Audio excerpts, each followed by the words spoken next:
Hello friends, welcome back to my YouTube channel. My name is Michelle Fondin and I'm the author of Twin Flame Romance, The Journey to Unconditional Love. All of my books are available in paperback, Kindle, and Audible books. If you're new to my channel, welcome. Thank you for subscribing below. Click on the bell, scroll up to all for all notifications, and thank you for giving the video a thumbs up.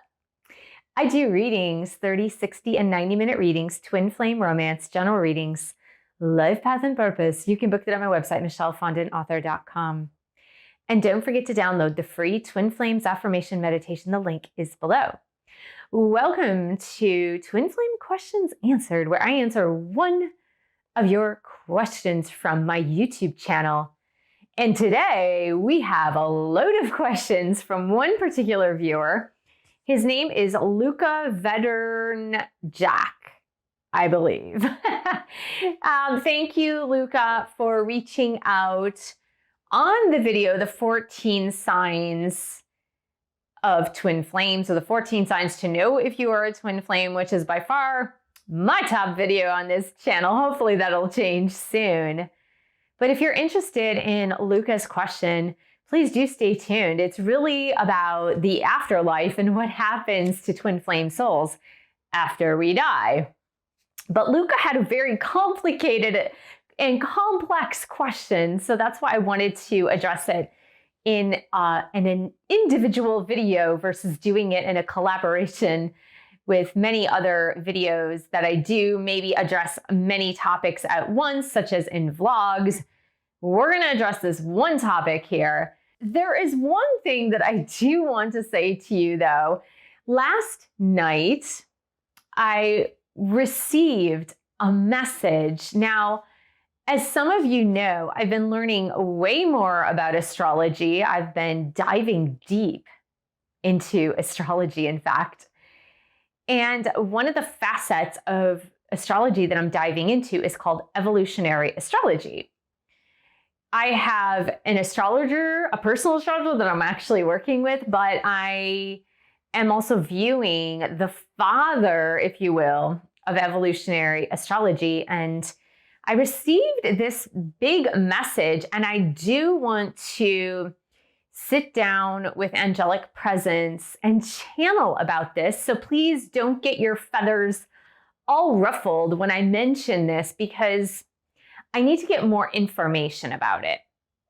So I'm going to say this in preface to the explanation throughout this video, because this is based on my personal experience up until present moment, the information that I personally have received up until present moment.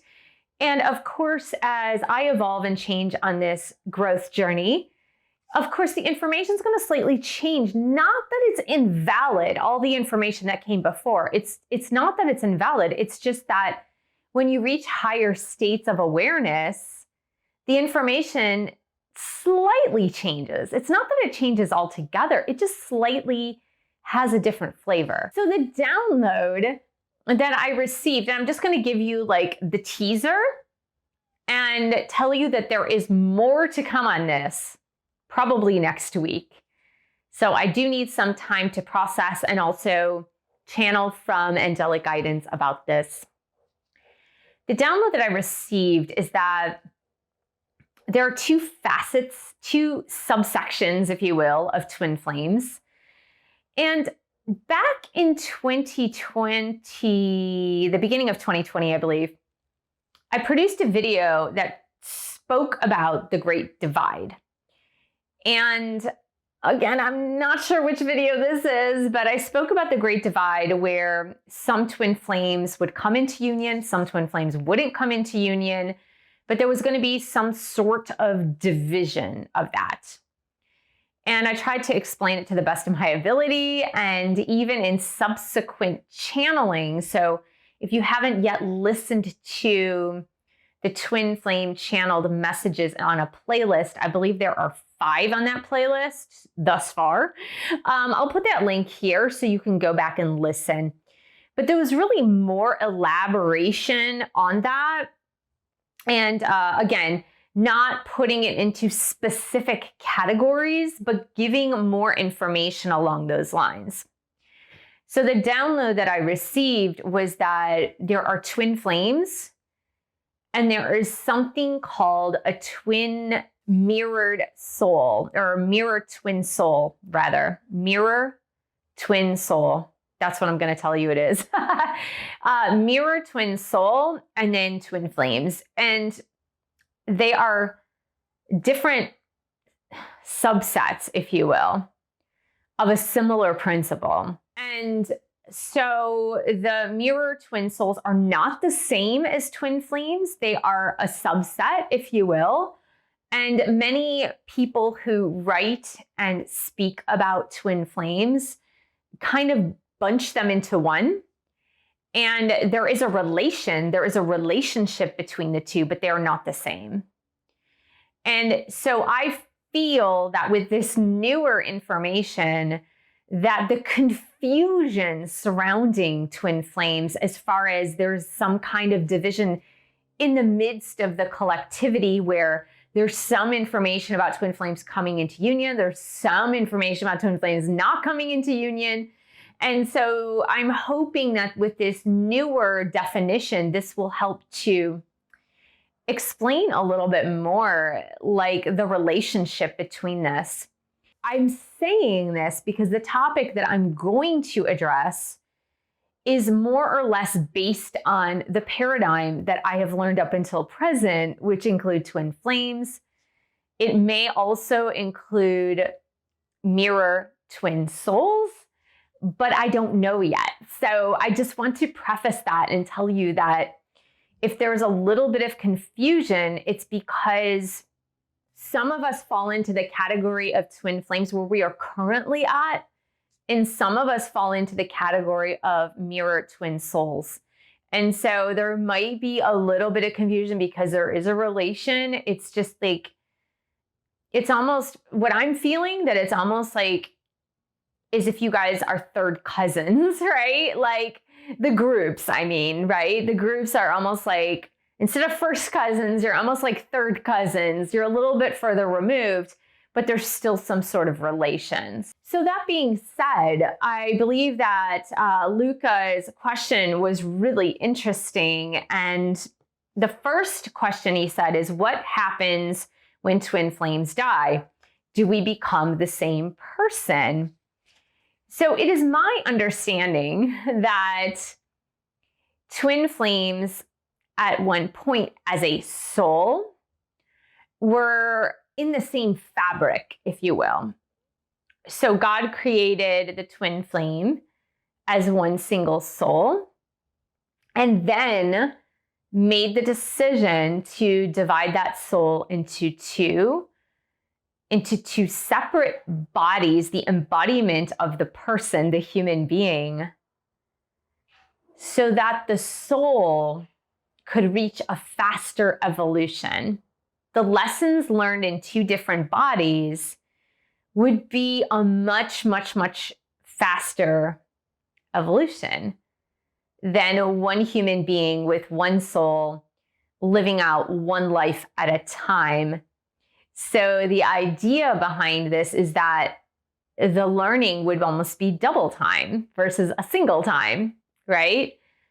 So Luca's question was, after this lifetime, for example, will the twin souls reunite together into one soul?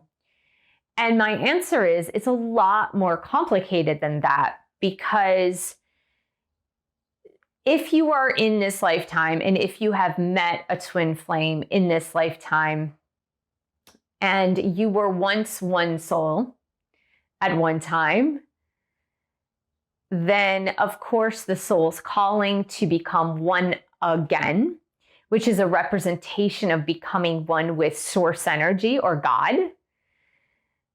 It's very real. However, the evolution of the soul, even half of a soul, if you will, in two separate bodies, has to go through certain trials and tribulations, and there is a soul contract to be fulfilled. Now, the question that remains is that soul contract in this lifetime designed to be the final piece of work that you must go through to then reintegrate as one soul when you pass on from this earth life. And the answer is, like, if you have fulfilled that final piece of the soul contract, then it would stand to reason that there would be no need to continue in two separate bodies in subsequent lifetimes. But if part of that soul contract or the soul's learning journey remains unfulfilled in this lifetime, by the end of this lifetime, then it would stand to reason that as you reincarnate into different lifetimes, that you would then need to finish out the homework, the work that you started in this lifetime. And so as you see, it is much more complicated than just, do we just incarnate in this lifetime and then will we be reunited as one in the beyond? Some twin flames will reunite with their soul beyond this earth body when they die. Now, that doesn't mean you have to die at the same time. That's not how spirit works, right? So if you are destined to be reintegrated as one soul and not incarnate into separate bodies anymore, then your soul or your half of the soul will wait until your twin flame passes, or vice versa, so that the souls can merge together as one. And I think I want to answer the other part of Luca's question is, are we only split in two in this life on Earth? I would say not necessarily. It is my memory of past lives that, for example, my twin flame and I have lived in past lives separately in separate bodies in the same lifetime. So I believe that it is possible to live several lifetimes and happen to meet each other in different types of relationships. Maybe not a romantic relationship, or maybe it is a romantic relationship. But because of the intent behind the splitting of the soul in two, the intent is for the evolution of the soul to advance, learn its lessons. The intent behind it would be that it's going to remain in that way in two separate bodies until the fulfillment of the soul, until the fulfillment of that contract. Luca's next question was, do we share the same higher self? I would say no, because you're very closely related, if you will, but you both have your individuated higher self. And the reason for that is that the higher self, if you will, is the spokesperson for the soul. The higher self is kind of like the spokesperson for the soul's journey in that physical body. So if your half of the soul is destined to fulfill certain missions on its own, you have to have a higher self that is the spokesperson for that soul in that physical body, so that it is communicating with the physical body to carry out certain missions.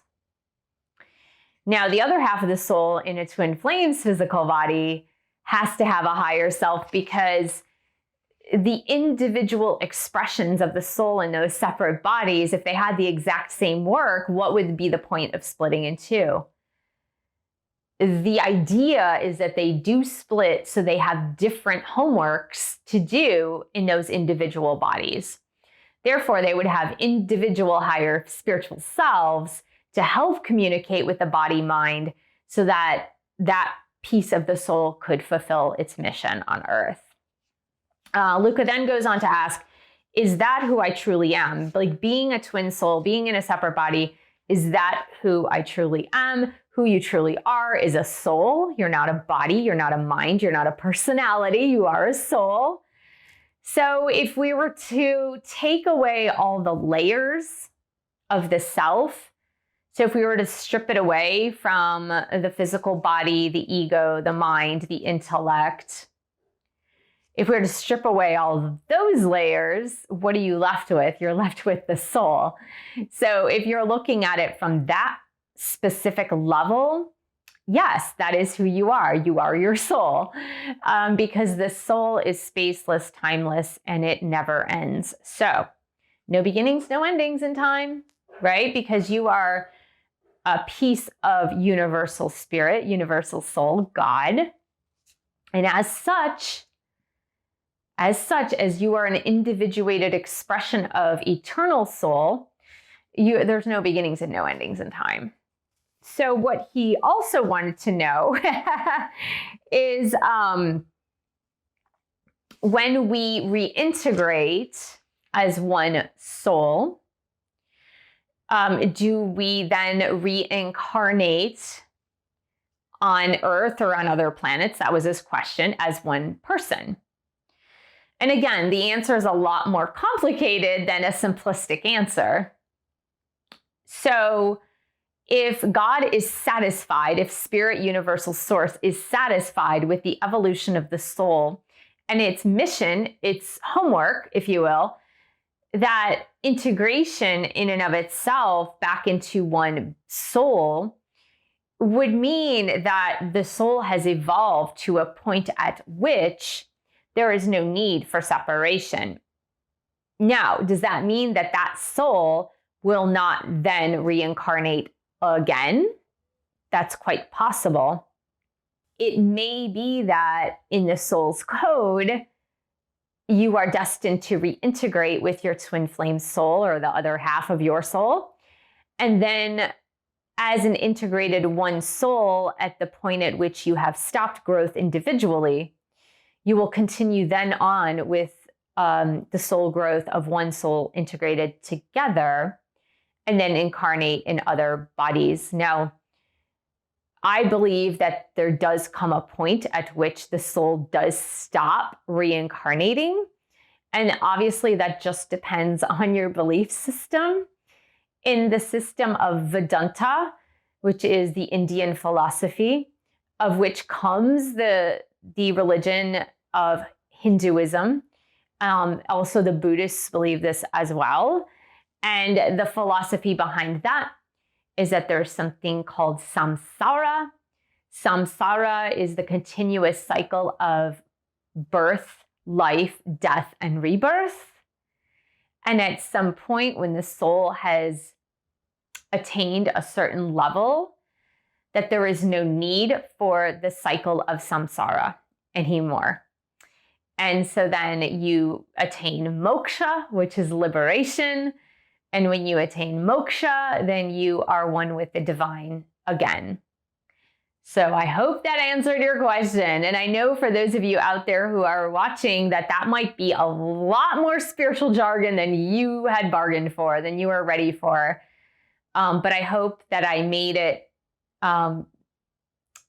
enough in layman's terms that you could actually understand.